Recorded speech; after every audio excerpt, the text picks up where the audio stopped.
Laser cutting gives us the profile. CNC bending is a dimension. At Starway Manufacturing, every bend is programmed, verified, and measured before a single production part is formed.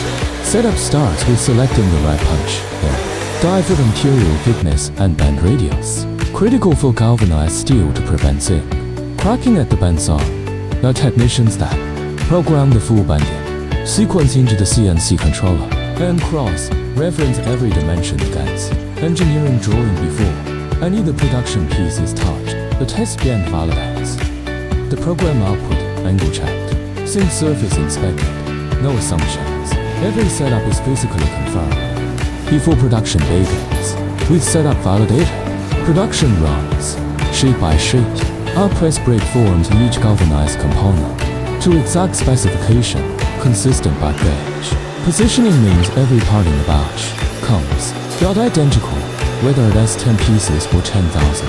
Every bend part is inspected, dimensions verified, bend angles measured, and the outer radius checked for zinc surface integrity.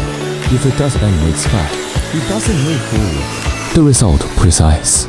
Corrosion-resistant galvanized components ready for assembly.